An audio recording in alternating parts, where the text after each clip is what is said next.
బదిలీలలో చంద్రబాబు తన మార్కు రాజకీయాన్ని చూపించారు. కుల సమీకరణాలు పట్టించుకోకుండా తనదైన శైలిలో సమర్థులు అనుకున్న వారికే పట్టం కట్టారు.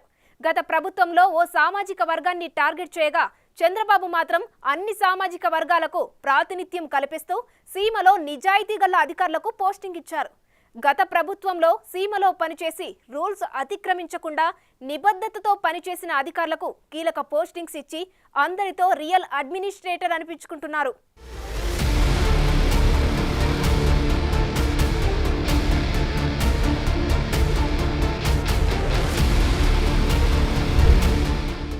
ఎస్పీల బదిలీలు ఏకపక్షంగా ఉంటాయన్న వారికి పోస్టింగ్స్తో తగిన సమాధానమిచ్చారు సీఎం చంద్రబాబు నాయుడు. సమర్థత, నిజాయితీకి పట్టం కట్టారు. అదే సమయంలో గత 5 సంవత్సరాలుగా వివక్షకు గురి అయిన వారికి కూడా న్యాయం చేశారు. అంతిమ లక్ష్యం శాంతి భద్రతల పరిరక్షణ అని చెప్పకనే చెప్పారు. గత 5 సంవత్సరాలుగా టీడీపీ క్యాడర్ అనేక కష్టాలను ఎదుర్కొంది. దాడులతో పాటు రకరకాల కేసులలో ఇరుక్కొని నెలల తరబడి, సంవత్సరాల తరబడి కుటుంబాలకు, స్వగ్రామాలకు దూరంగా ఉన్నారు. అయినప్పటికీ కూటమి ప్రభుత్వం ఏర్పడ్డాక చిన్న గొడవలు తప్ప పెద్దగా ఎక్కడా గొడవలు జరగలేదు. ప్రతీకార దాడులు సైతం పెద్దగా జరగలేదు. అధికారంలో వస్తున్నామని తెలిసినప్పుడు చంద్రబాబు తన పార్టీ శ్రేణులను ప్రతిదాడులు చేయవద్దని నచ్చజెప్పడంలో సక్సెస్ అయ్యారు.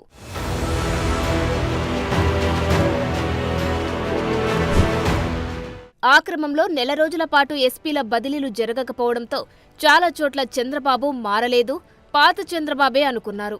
అయితే ఒక్కసారిగా అన్ని జిల్లాల ఎస్పీలను మారుస్తూ ఆయన తీసుకున్న నిర్ణయంతో ఆయనలోనే అడ్మినిస్ట్రేటర్ మరోసారి ఫోకస్ అయ్యారు.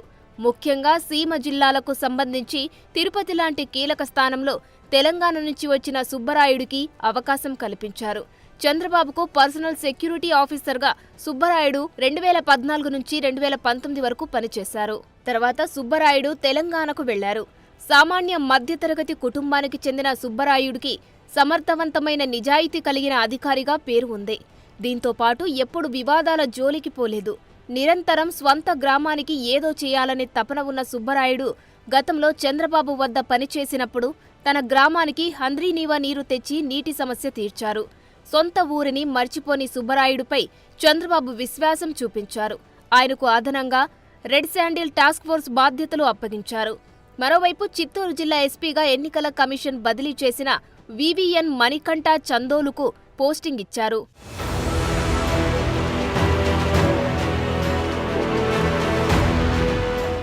తిరుపతికి ఎన్నికల సమయంలో బదిలీపై వచ్చిన హర్షవర్ధన్ రాజును పక్కన ఉన్న కడప జిల్లాకు బదిలీ చేశారు. అన్నమయ్య జిల్లా మొదటి ఎస్పీగా పనిచేసిన సమయంలో పెద్దిరెడ్డి చెప్పిన మాట వినలేదని ఆయన్ని బదిలీ చేశారు. ముఖ్యంగా స్థానిక సంస్థల ఎన్నికల సమయంలో పెద్దిరెడ్డికి అనుకూలంగా పనిచేయడం లేదని ఆయనపై వేటు పడింది. తిరుపతి ఎన్నికలు పూర్తయిన తర్వాత బదిలీపై వచ్చిన ఆయన నెల రోజుల్లో సమర్థవంతంగా పనిచేశారన్న పేరుంది. కడప జిల్లాలో కూడా ఆయన ఎఫిషియెంట్గా పనిచేస్తారన్న నమ్మకంతో ఆయనకు అవకాశం ఇచ్చినట్లు తెలుస్తోంది. అన్నమయ్య జిల్లా ఎస్పీగా విద్యాసాగర్ నాయుడుని నియమించారు. యంగ్ ఆఫీసర్ కావడంతో పాటు ఆయన ప్రాంతంలో ఎర్రచందనం అక్రమ దందా కూడా ఎక్కువగా ఉంది.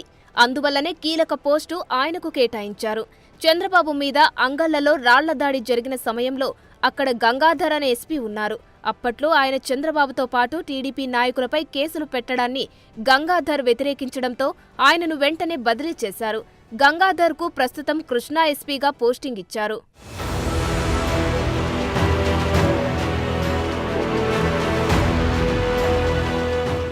అనంతపురం జిల్లా ఎస్పీగా మురళీకృష్ణకు పోస్టింగ్ ఇచ్చారు. గతంలో తిరుమల తిరుపతిలో పనిచేసిన అనుభవం ఆయనకు ఉపయోగపడనుంది. దీంతో పాటు ఎక్కడా వివాదాస్పదంగా వ్యవహరించకపోవడం కూడా కలిసి వచ్చింది. అనకాపల్లి ఎస్పీగా ఎన్నికల సమయంలో ఆయన పనితీరు ఆయనకు కలిసి వచ్చింది. అంతకుముందు అనంతలో పనిచేసిన గౌతమి శాలి ఎన్టీఆర్ జిల్లా ఎస్పీగా నియమితులయ్యారు. సత్యసాయి జిల్లా ఎస్పీగా పనిచేసిన మాధవరెడ్డి ఎన్నికల సమయంలో నిష్పక్షపాతంగా పనిచేశారన్న పేరుంది.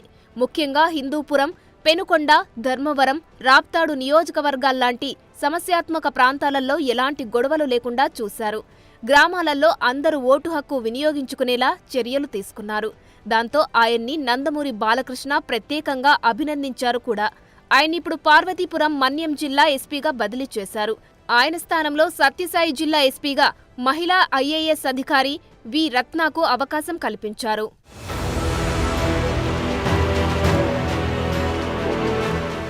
సమస్యాత్మక కర్నూలు జిల్లా ఎస్పీగా యువ ఐపీఎస్ అధికారి బిందు మాధవ్కు అవకాశం కల్పించారు. పల్నాడు ఎస్పీగా ఎన్నికల సమయంలో ఆయనకు కింది స్థాయి అధికారులు సహకరించకపోవడంతో ఆయనపై విమర్శలు వచ్చాయి. దాంతో ఆయన మీద ఎన్నికల కమిషన్ వేటు వేసింది. తర్వాత జరిగిన పరిణామాలను విచారించిన ఎన్నికల కమిషన్ రివిజన్ ఇచ్చింది. అప్పటి నుంచి వెయిటింగ్లో ఉన్న ఆయనకు కర్నూలు ఎస్పీగా పోస్టింగ్ ఇచ్చారు. గతంలో అక్కడ ఉన్న కృష్ణకాంత్ను నెల్లూరుకు బదిలీ చేశారు. మరోవైపు నంద్యాల ఎస్పీ రఘురామిరెడ్డి మొదటి నుంచి వివాదాస్పదంగా వ్యవహరించారు. ముఖ్యంగా చంద్రబాబు అరెస్టు సమయంలో టీడీపీ శ్రేణులపై దాడి చేయించారన్న విమర్శలున్నాయి.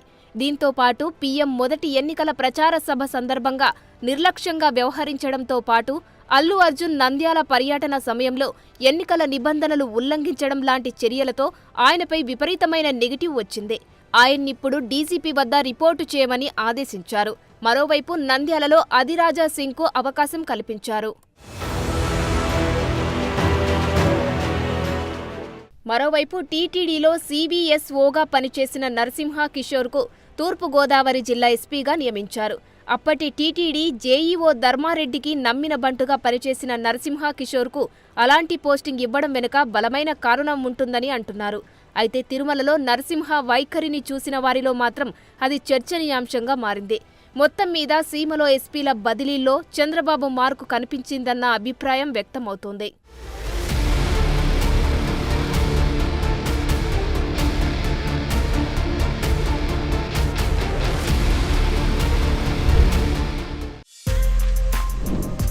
For more videos like this, subscribe Big TV channel.